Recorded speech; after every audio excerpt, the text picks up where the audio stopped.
Is the French language easy to learn? Now, of course, this isn't a yes or no answer.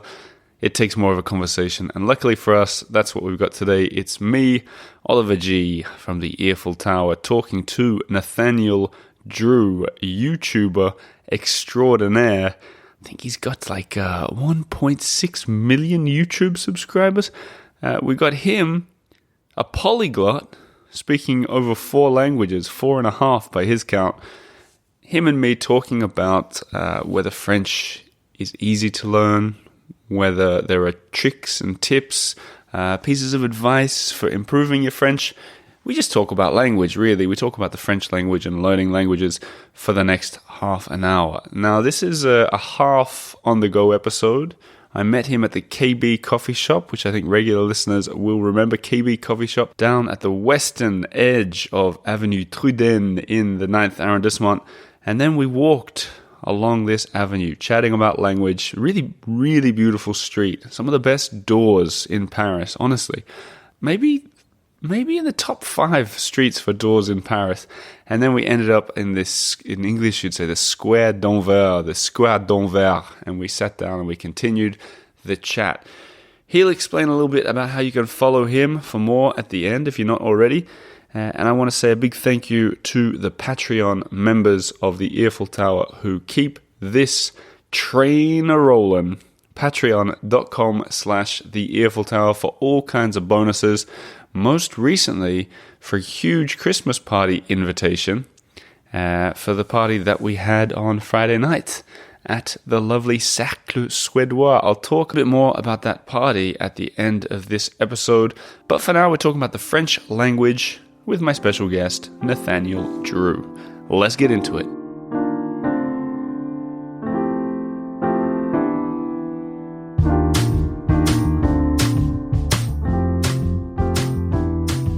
Nathaniel Drew, how you doing? I'm doing great. Honestly, I'm loving the experience of recording this with you right now. Observing the man as he does his work.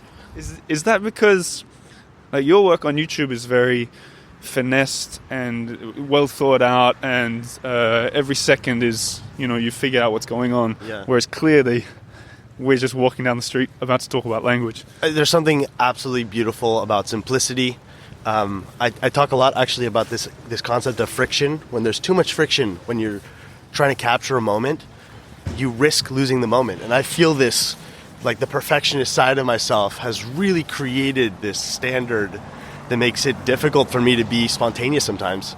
And then you don't have conversations like this, So I love this. I'm interested, and we'll get into this later, but I'm interested in this idea of friction and thinking, maybe overthinking things, comes into your approach to learning languages. Yeah, actually, absolutely. I mean, I think it has benefited me, and it can also be there's 2 sides to this, right?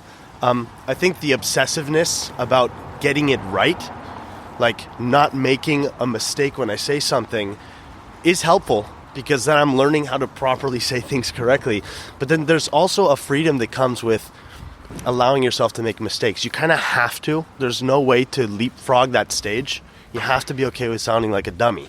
Yeah. And there's really no better way than saying something that's incorrect and then being corrected. Yeah. Like, there's something brilliant about that. So you have to have that be a part of your system, I think. Well, let's talk about that for a second before we get into the multiple languages and the difficulty of French as a language in general. This idea of making mistakes, I know, petrifies people, especially in French. I don't know why. Maybe it's in every single language. Yeah. But it petrifies people to the point of not wanting to talk. Yeah. And that always makes me a little bit sad. Yeah, it is. I mean, the thing is, this is me taking sort of an abstract, philosophical take on this. But for me, language learning is about humility. And it's about just taking a massive serving of humble pie. Yeah. Because you are going to sound like a toddler. You're going to sound like, you're going to say dumb things.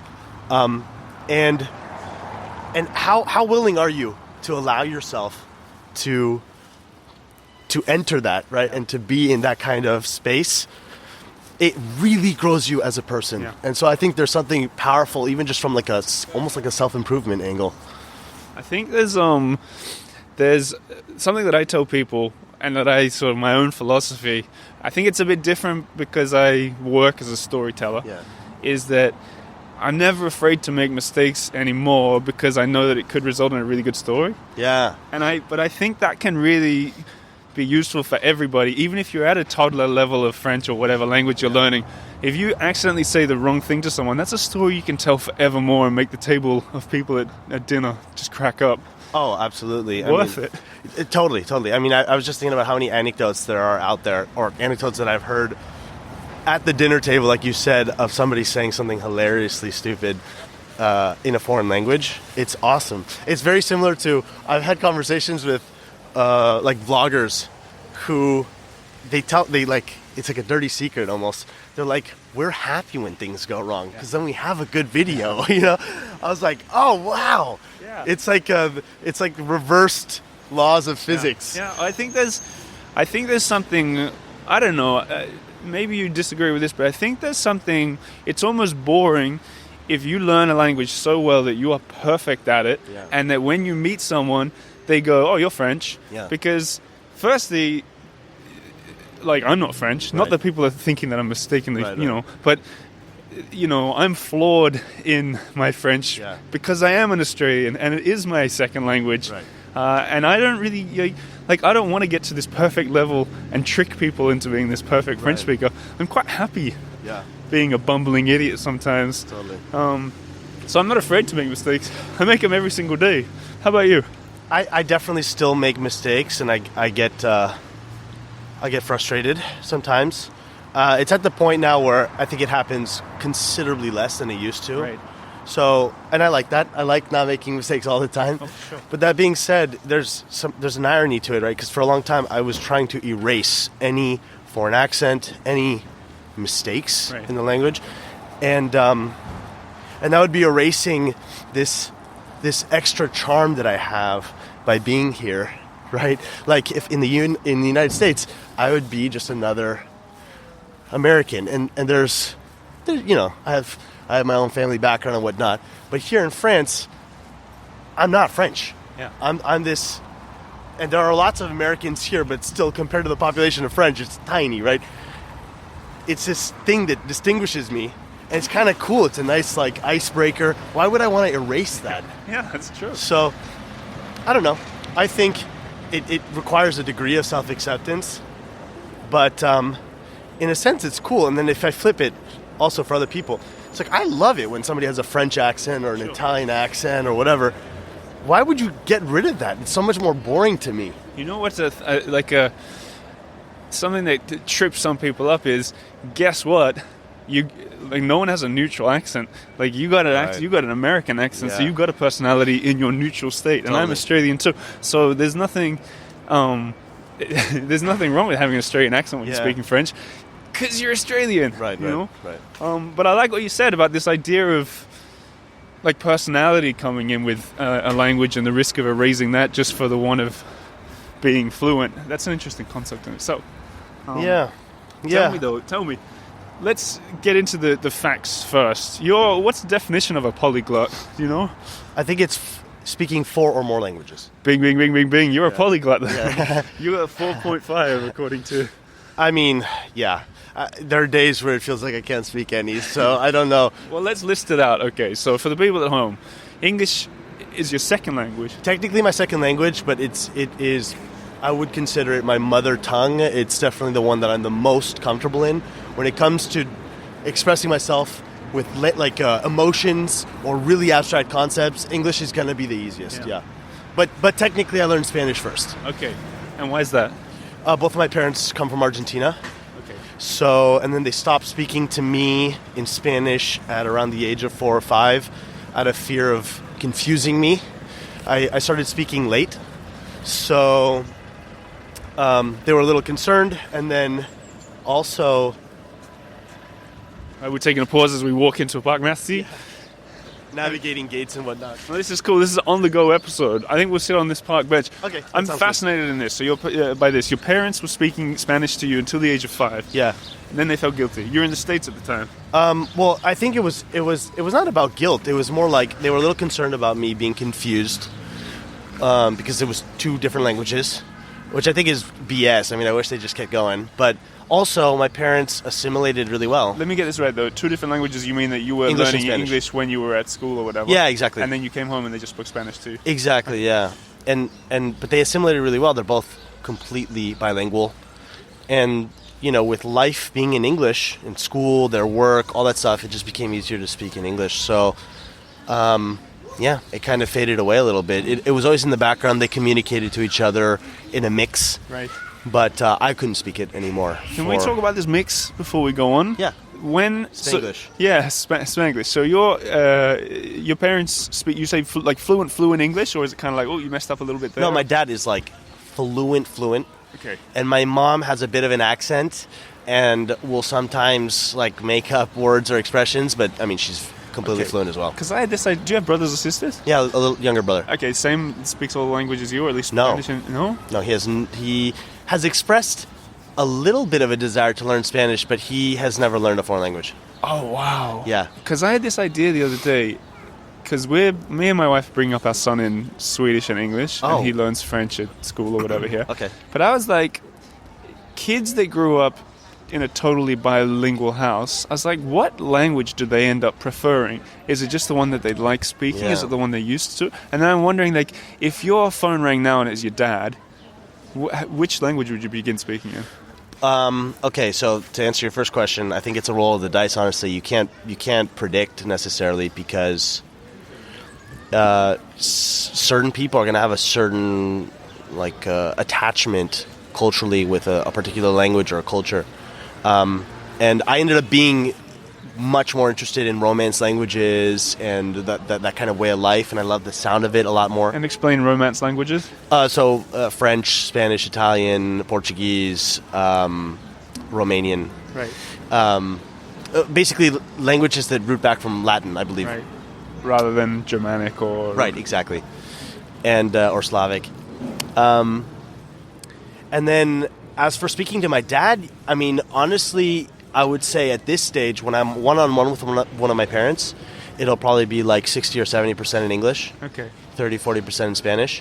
But my brother doesn't speak Spanish, so when we're all together, it's all English. So then when your dad rings you up, you're like, you straight away, do you have a hello or a hola or whatever it is? That you just do you have something specific that you start with?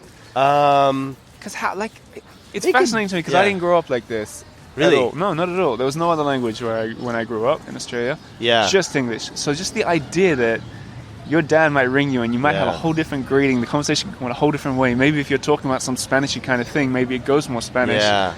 Or you just don't think about it whatsoever. I don't know if I'm consciously thinking about it. That's the fun thing about it. Yeah. It's just whatever words come out most naturally. But I would say, like, probably it's something very generic, like, hey, hello, Yeah. what's up? But you go first.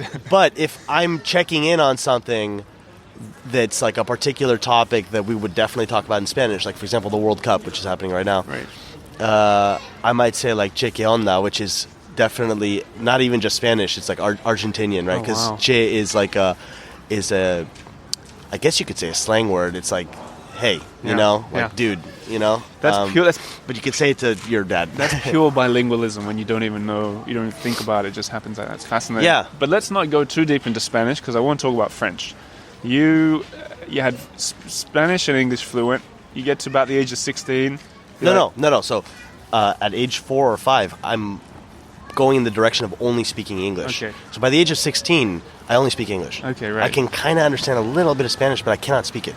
Oh, wow. So you lost it. And then so I go on easy. exchange to France. Okay. And I learn French. In Paris? Very fluently. No, not Paris. It was in the countryside, which helped. It was brilliant. Because Name names. Where were you? Do you know the city of Cholet? Yep. You do? Yeah, I've been there. Wow. Get this. I went there on my honeymoon. What?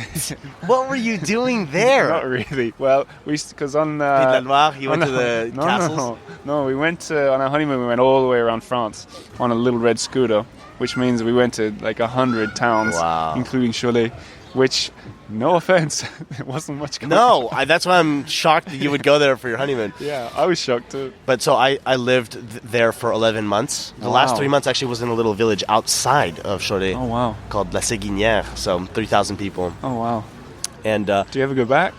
Yeah, occasionally to visit my host family, so I stayed in touch. Nice. Yeah, That's so nice. So That's actually one of the reasons why I ended up moving to France years later. I maintained contact with them in a sense of connection. Wow. With this place, yeah. So this is interesting. So you're 16, you come over to France, and this is kind of one of the big topics of today for us, is learning French. And is it difficult? You got a bit of Spanish tucked away somewhere in there, whether you know it or not. Which definitely, it had to have helped.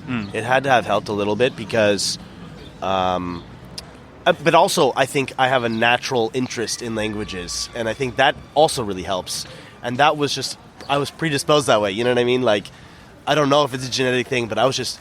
My brain really enjoys languages and decoding languages. So I had a leg up. And some people...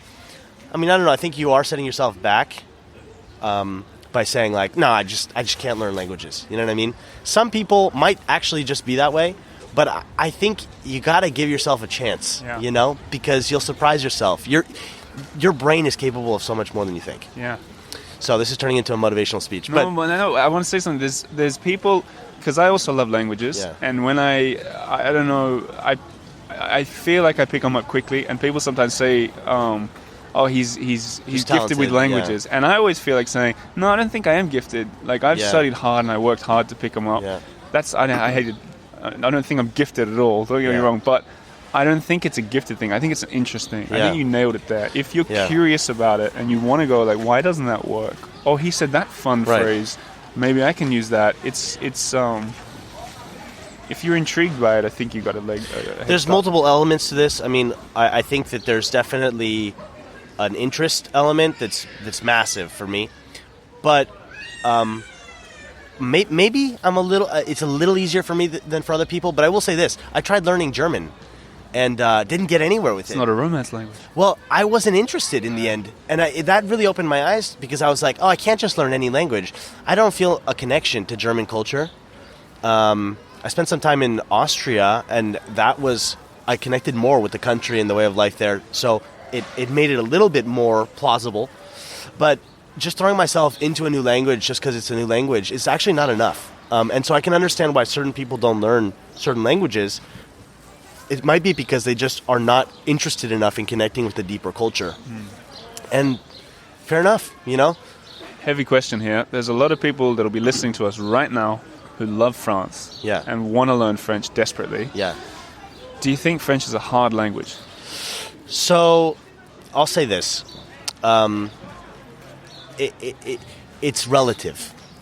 The fact that you already speak English actually places you way closer to French as a language, if we're going to consider it as like a solar system, if you will, than like Japanese. If Japanese was your starting point, it's a much bigger task. Sure. So, you already have a huge advantage.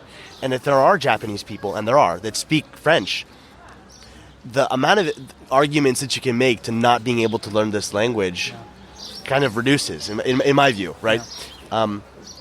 So, it's challenging because there's a lot of grammatical rules and a lot of stuff that makes absolutely no sense whatsoever. But that's actually just language in general. And on the flip side, the way you spell words in English or pronunciation or whatever, it's wacko, you know? So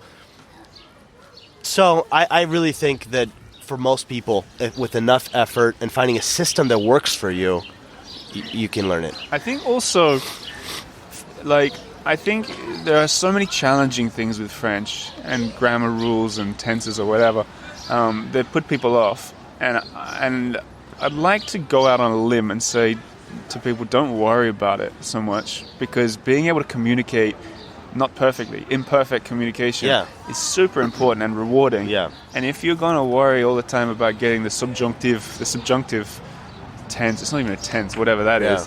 If you're worried about getting that right, you might never speak a word when you're in France. Yeah. Like, just daring to speak enough is a huge step. Absolutely. I mean, and this is particularly true of the French. I mean, I think it's true around the world, but particularly true of the French, that saying even one word in their language 100% changes the dynamic. I mean, it's a respect thing, first of all. People feel respected when you make an effort to speak the language, especially if you are an American or like a native English speaker, because English is the most international language. So for you to step out of that and be like, okay, I'm going to say something in your language, it's a sign of respect. But but yeah, I think that it can also completely change the dynamic for you because it becomes this much more immersive game almost, really, where you're entering their world. And as long as you don't dip your feet into the pool, you kind of stay in this mode where you're a little bit of a tourist, right? As long as you're speaking this foreign language in this place, right? You know what I could add to that is if you speak French or whatever language, we'll stick with French though, with French people, you are allowing them to be their real self. Yeah. Which I didn't realize, like, because I used to, when I first moved here, I used to always try and switch it to English, even if I knew that they were maybe a bit uncomfortable, just so I could be myself. Yeah. And then with some people, as my French improved, a natural switch happened. Like, you know, let's say the local coffee shop owner or whatever. Some natural switch happened one day and we switched to French. I'm like, oh, that's who you are. You're a whole different person. I didn't even allow you to be yourself because I was so interested in being myself. And so that's like it's something I never even thought about. Yeah. Could I ask you a question? Go on, of course. So your wife is Swedish. Yeah. I don't know the full story here about this, but I mean, I imagine this applies, right? Did you learn Swedish to be able to communicate with her in her mother tongue, or how did I learned Swedish even before I met her. I was over in Sweden. But it was great to have that ability, right? What a difference it made. Yeah. Because when I'm in Sweden with her, which is fairly often, she doesn't have to introduce me as the bumbling foreigner who hasn't yet learned Swedish. That's extremely cool. I'm the dude who lives in France from Australia who speaks fluent Swedish.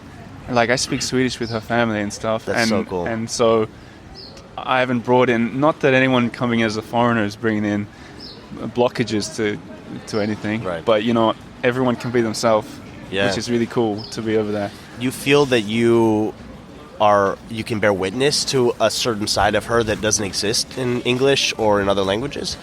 Yeah, because I think everybody has different personalities and like sense of humor too. Everything, like just everything. Just like buying a bus ticket or something.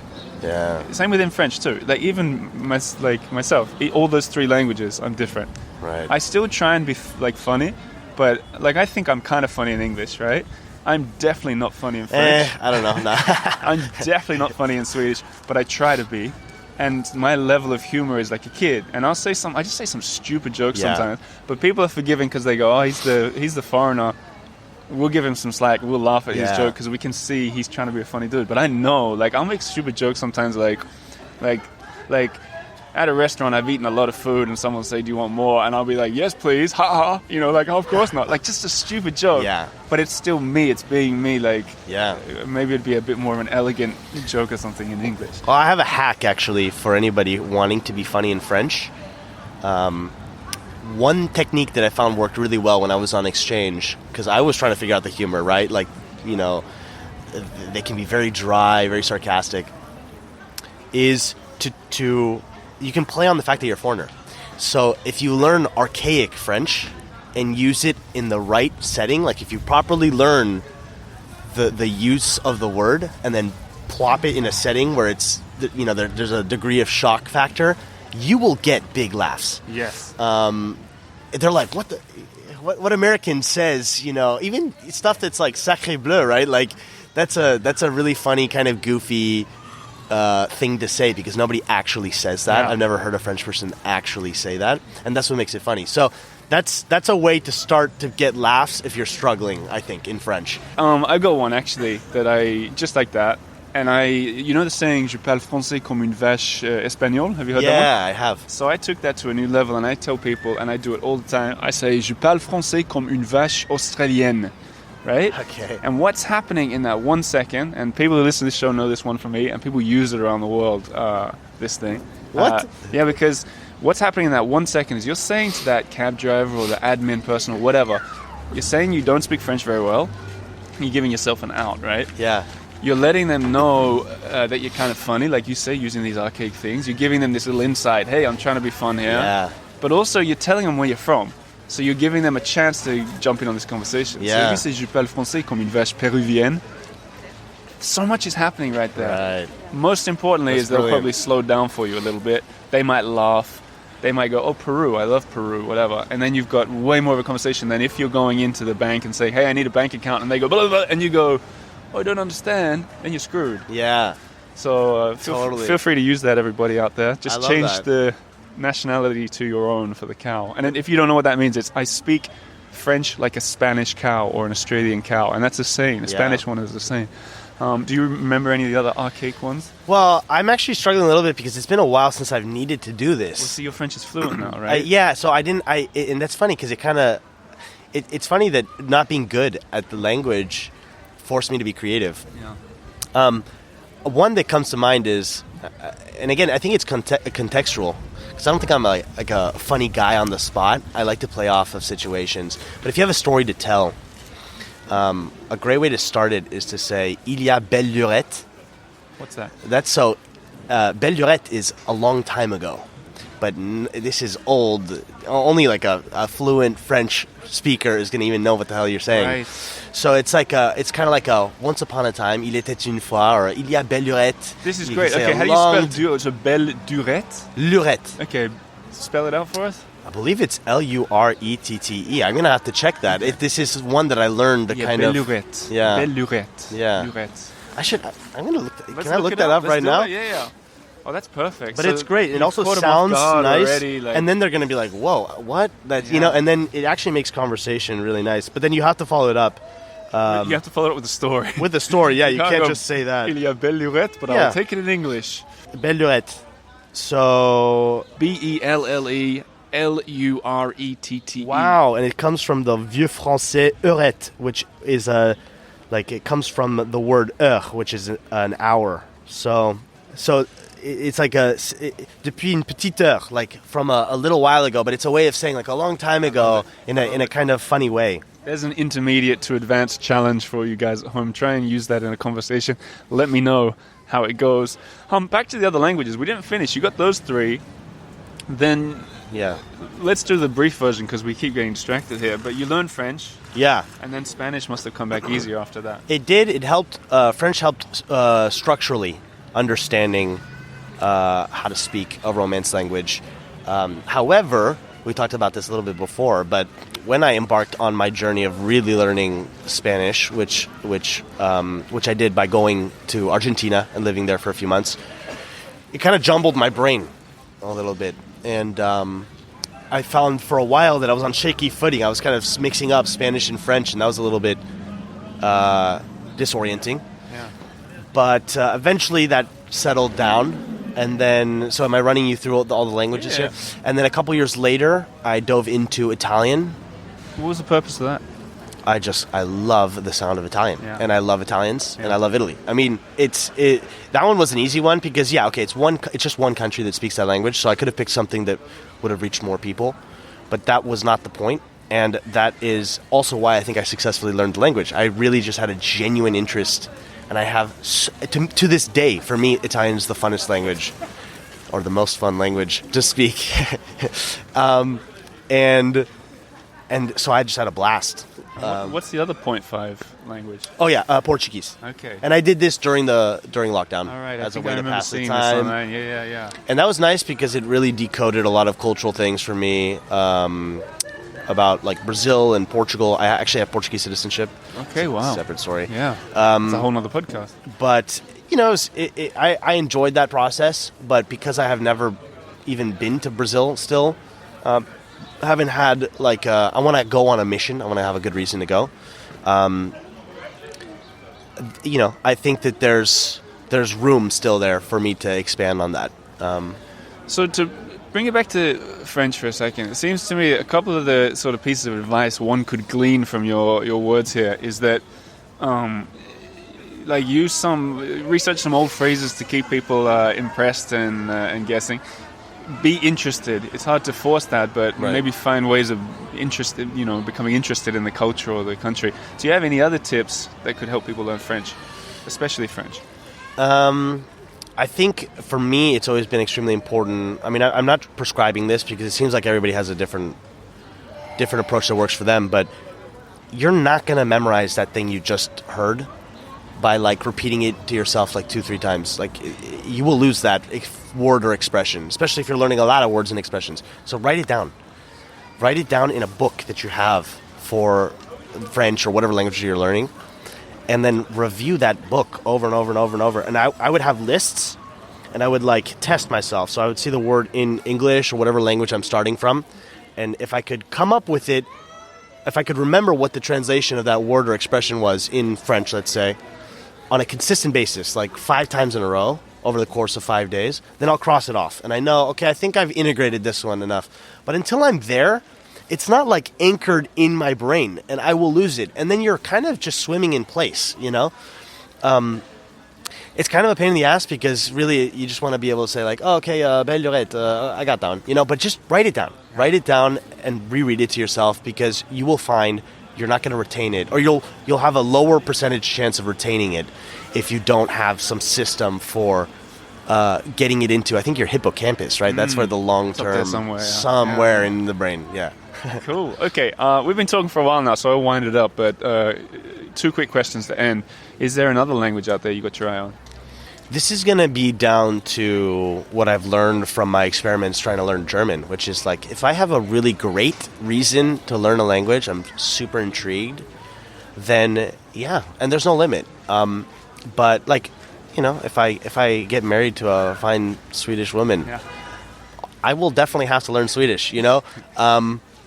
Or if I choose to move to Japan, I would make an effort to learn Japanese, right? But for right now, there are other languages, quote unquote, that I'm interested in learning, like music. Gotcha. And that's kind of where I'm at, you know? I really think that you can't treat yourself like a machine. You have to play on your interests and your curiosity. It makes it easier. And this is what makes language learning so painful for people in the classroom, because you're made to feel like an idiot, you know, because the teacher is correcting you and you said something dumb.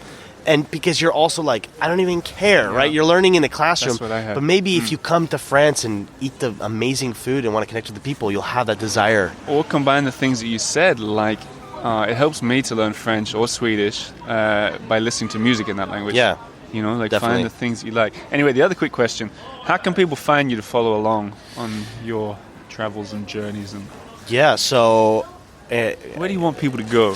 Yeah, that's a good question. In a couple of months, I'm planning on launching a podcast, and that'll be on the channel called No Backup Plan - Nathaniel Drew. So you'll find me on YouTube. If you're a newsletter person, you can find that on my website, nathaniel.drew.com, or Instagram. I mean, whatever you want. I'm on the platforms. And we'll link it all below. Nathaniel Drew, thank you so much for being on the show. My pleasure. This was really fun. Let's go have a beer and I'll teach you Australian. It won't take long. Yeah. Okay. Sounds like a plan.